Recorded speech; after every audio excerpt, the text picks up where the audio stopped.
if you show them that spreadsheet of buying at every price and DCAing, what is it, every week or every day? It's every week. Every week. I know what spreadsheet you're talking Yeah. about. So I'll pull it up. even though you look back like 4 years and say, well, Bitcoin really hasn't moved, but if you were actually buying every week, you're about 60% up right now if you were dollar cost averaging. Let me find it here. Where is it? What's your thoughts on that, Brandon? How do you Yeah, think? I mean, while Rajat's pulling that up, it is fascinating because people, I don't know why it's so prevalent. It's so prevalent, the timing, the market, and then also cherry picking data and then cherry picking dates, and that's fascinating to me. And I know intellectually why it happens, because the person that's asking and talking about it has 0 Bitcoin. Yeah. So they're like, cool, bro. Like, you bought it 10 years ago. And it's like, yeah, but you haven't done the work. So you don't realize that it's going to continue going up forever. Like, that's not a meme. I mean, it is a meme, but it's also the truth. That's why it's a meme. It's because the price is going up forever because the dollar is going to 0.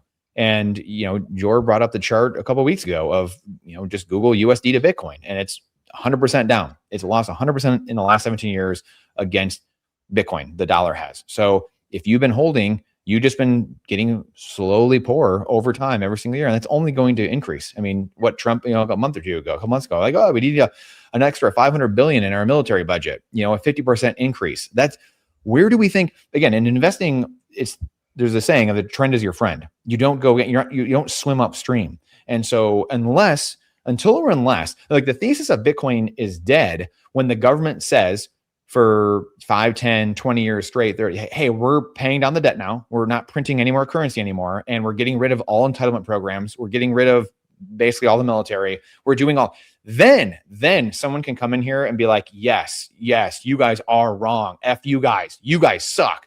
Bitcoin sucks. At that point, cool, great. You win. After 20, 30 years of the government doing that consistently, like we said, being professional, the government being an actual professional, doing their due diligence, actually balancing and having a budget, number one, having a budget, being under budget, within budget, doing that for decades on end, then and only then can you come in and say the thesis of Bitcoin has died. There's no point to it. You guys were wrong. I'm just not taking that bet. I would never in a billion years take that bet. And history has shown us that never works. The government always tries to take more power, tries to print currency, melt it down, coin clip, spray currency into the air like it's a happy fun house, clown house, and that's the way of the world. And so if you're going to tell me human nature is going to stop and everything's going to reverse and gravity all of a sudden doesn't exist anymore, then sure. And that's why you just coming back to flow chart back to the beginning of this is why people cherry pick their deadlines. They don't want to do the work. They want to say, the Peter Schiff stuff of like, oh, look, in the last 6 months, Bitcoin's down. Yeah, it's because you're cherry picking data, you moron. I mean, it's like, how intellectually dumb can you be? Like, how childish can you be? And it's an exercise of just being a child, being an amateur versus being a professional and actually seeing the forest and the trees and actually doing the work. That's what's so incredibly frustrating when these people, continually, same thing over and over again. It's like, you just want a quick answer. You want a quick buck. I get it. We've all not had any money in our life at some point in our life. And so I understand that. But putting in the work, being professional, like you guys mentioned earlier, again, it's putting in the work, going to the gym, putting the reps in, there's no change. The first month, first 2 months, you don't see any change. Most people quit because they're lazy, because they don't get it. They haven't put in the studying. They don't understand what's going on. They have a high time preference. They think short term. I can't help you with that. If you want to be successful, you have to change your mindset. You have to change who you are and what you do have. Become a different person so you can and do different things to have what you want to have. There is no getting around this. And it seems like as we kind of get further into the fiat system of convenience, the Amazon world, same day delivery, that's insane. That wasn't even a thought a decade ago, where you could order something online and have it show up at your doorstep the next day. And as we kind of go further down that road, I feel like people become even more disconnected from proof of work, which is what Bitcoin is, because everybody just expects things right now, this second, overnight. And I love that quote from Derek Sivers. He said, if information was all that you needed, everybody would have $1 billion in 6-pack abs. Mm-hmm. Because there's just so much information out there, and everybody has access to it. It's just the people who actually get $1 billion and six-pack abs are the ones who actually put in the work, which most don't do. Yep. Sad. The poor will always be among you. Yeah, true. And I mean, you can sit here and complain about it or worry about it, or you can just kind of look after yourself and your family and your community. Did you find that spreadsheet, boys? I did. Maybe walk us through it here, Rajat, quick. Yeah. So what this shows you is if you were to buy $150 worth of Bitcoin since the all-time high, that was in November of 2021. It was at $69,000 a coin. So if you bought since that day, every single week, $150 per week, and you kept going, you kept going, you kept going, and you can see here, if you bought in November of 2022, where the price was the lowest, so November of 2022, if you bought $150 worth of Bitcoin, then it would now be worth $690. So just buying consistently, it adds up. And you can see here, almost all of these buys are worth more than $150. So that's what adds up. There are certain buys that are below. You can see that, like, let's say October of 2025, when Bitcoin's price was at 126K, that buy is now at $90. That's down like 50%. But the biggest buys are up like 450%. So all of that just aggregated and put together, Wow. Bitcoin's only up 10% since that high. So you see that here, 10.15%. But if you had just kept dollar cost averaging, you just kept buying and buying and buying, you bought at the worst time possible. Like, this is the worst time you could have bought, right? And you just kept buying. You'd now be up 80.83%. Wow. Whereas so you would have put in $35,700, you would own 0.84 Bitcoin, and it's now worth 64,000. So if you did the same thing with the S&P 500, you can see here the difference in the value there. Bitcoin's only up 10% in that time. The S&P 500 is up 60%. You see that, 60%. It went from $469 to $749. If you did the same thing with the S&P 500, so you just kept buying and you kept buying, you'd only be up 43%. That's crazy. That is wild. And everyone, that's all we hear about lately, right? Like, oh, look at S&P. Oh, if you just would have done that. It's just wild. Yeah. But it's because people act like they would have just bought once and then they would have never bought again. Or they act and those like aren't those people. Be do have. Like they act like they would have bought at the exact worst time and then they never would have bought again. They would have seen Bitcoin go down 80% and they wouldn't have bought, or they just think that they would have held. Most of these people would probably have sold at a loss. Yes. Like EQ. Very low EQ society.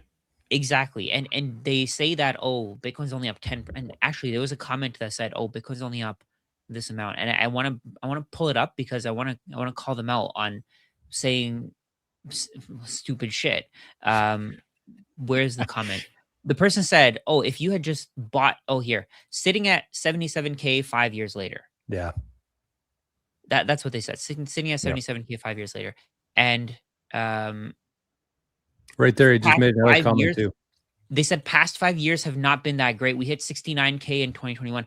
It doesn't matter. You're acting like you would have bought at 69K and that's the only Bitcoin that you would have bought. But that's not true. If you've been buying for 7 years, I wish I could show. Actually, let's see if we can find that. Dollar cost average calculator. So there's a dollar cost average calculator here. I think this is going to help a lot of people because they see these comments and they get worried and they get scared.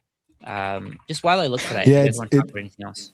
Yeah, it's also this cherry picking of like, I look at the previous cycle high and compare it with this cycle's low and say like, oh, there's no development.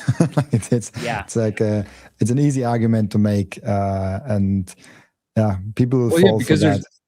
There's only 2 touch points there, like 4 years ago and today. That's all people need to see. Like, it's very easy for the human mind to comprehend that versus today. But when you think about it through this lens, and people might be wondering, how does that even make sense? Like, how could the S&P, even though it's up even more, how could it be worth less if you would have DCA'd like that? And it's because of it. I would say it's because of volatility, right? Like, Bitcoin usually shoots up quick and comes down quick. So you're not buying for very long going upwards. And then it kind of chops sideways for like, that's the longest ranges in Bitcoin. If we're thinking about this in fiat terms, the longest ranges are like either down or kind of sideways. And it goes up and it goes up. Whereas the S&P, it's just kind of like straight up, which very much correlates with the amount of money that they print and the inflation. It's just kind of like straight up, and there's no real volatility there. It's just pretty much as much money as they print, it usually flows into the S&P, into the, like the inflation rate typically matches the returns of the S&P stock market, but it's more of just like a gradual upwards. So that, I think that's the difference for anyone who's wondering, like, how is that possible? But it's because of the volatility in Bitcoin versus the S&P. And it's also too, I mean, again, like there's so many reasons that Bitcoin is better. The properties of Bitcoin, being a protocol, I mean, all these things we've kind of touched on. But in real estate, like I was a real estate guy for 10 years. I mean, Rajat did real estate. I mean, like that's a world where you are renting from the government still. Right. You are renting from the government. You're still on the Titanic. I mean, there's so many different facets to this that make Bitcoin such a superior, I want to say asset, but it's a superior protocol to everything that exists. It's not even remotely close. And that's where, to me, like the cognitive dissonance that people have. Look at whales. There's some whales that have gotten scared over the last few years. And you can call it whatever you want, but they're scared. And, you can say, well, I want to live my life. I want to do this and that. Like, okay. Part of being a Bitcoiner is you got to be down for the fight. Yeah. You just have to. There's no ifs, ands, or buts about it. If you're in Bitcoin, you're a Bitcoiner, you're down. You're down. Like we're hanging separately or hanging together. And this is just how history works. And so that's part of it too. People just want to get in their comfy chair. They want some fiat gains. They want to jump in and jump out. I mean, that ain't me. And I don't think there's anyone here on the stage right now. And there's a bigger, grander mission at play. And that's what we're truly fighting for at the end of the day. You might have come in for a number go up, and many people do. And it will. And we get sucked into these like little small time frames. And, we talked about this a couple months ago. The chart went viral of someone saying, look, it's at 66,000 or whatever it was. And that was a price in May 21, the high or whatever it was. So they took the high from 2021 and they tried to show the low now, where it's just been just sitting there, can't break through the bottom of that, but it couldn't hit that top and break through that for more than a day in 2021. So it's like just completely cherry picking things, and it goes viral, of course. Like it's got millions of views on Twitter, and it's like, oh, then you turn off all kinds of minds when it's up 20x, from the low in 2020 was 3,500. So it's up 20x from the low 6 years ago versus now, which is just mind bending. And exactly what you guys are showing here with these charts and the DCA and what you would have been doing this whole time. And that's going to be ad infinitum until or unless, we just said, for decades on end, human nature changes and we go the other direction. Good luck. I want to show you guys just briefly, because we have seen that actually in Bitcoin before. If we cherry pick again the high from a previous cycle to the low to the next cycle, we can go back to, for example, 2017, where we had the high of like 20K, and then we can go all the way forward to, let's see, what is the fast forward to like November 2020. So like it's 3 years into the future, and it's like down 7%. And so like it's a very long period of time where it just like goes down or like doesn't do anything. And all of a sudden, in like a few months, it went like 3x, 4x up. And so Bitcoin, it's not a new thing to Bitcoin, and I think Bitcoin will behave differently in the next, let's say, like couple of years and decades, because it's a different beast. It's a bigger one, different players in the market, institutional players on the market. People understand it better. So people are less likely to trade it around than it was like 10 years ago or like 8 years ago or 12 years ago. So like it definitely will behave differently in the next years than it was like the previous years. But it's still very early, and we're still. People think we are already in like that. We're already the top, and we've made it. And now it's like we've already gone through the suddenly phase, because there's like 2021 the uprise or 2017 the uprise. That's like nothing. If you zoom out, it's like that, or like another way like that. and then at some point this like thing will come. So I don't know. It's just for me always funny if we cherry pick dates and say like, oh, hasn't done a lot. Can you share my screen there again? Oh, actually, okay. I think this is important. So we had a conversation. We're having a conversation, myself and Bishop of Real Estate on my channel. But he's basically saying that he bought Bitcoin from 7 years ago, and it's done nothing for him. But that's absolutely not true. Because if he had consistently just kept buying and he kept buying, then he would be up massively. So he would, let's say, for example, if you put $10 per week into Bitcoin, you would have invested $3,660 in that time. But now you'd be up to $8,030. So you'd be up like 150%, which I think is a pretty good number. I don't think every asset can do that for you. And you can see here that if you put money into it, the lowest that your portfolio would have gone to was exactly what you put in. So you can see that here. This is a pretty cool comparison. So the green is what you put in. The yellow is the value of your portfolio. Over time, your portfolio just keeps growing. And I think seeing comments like that, they hurt people. They make them think that it's not worth it to do this. It's not worth it to dollar cost average. I'm going to time the market. I'm going to do and it just goes completely against what Jor was saying earlier, the principle of just dollar cost averaging and understanding what Bitcoin is. Yep. And you can't lose. You take the price out of the equation. You kind of get into this mentality of I'm trading units of illusion for units of reality. And I'm actually getting a pretty damn good spread on that. If you look at $1 purchasing 1,200 sats right now, that's to me 1 unit of illusion in exchange for 1,200 units of reality.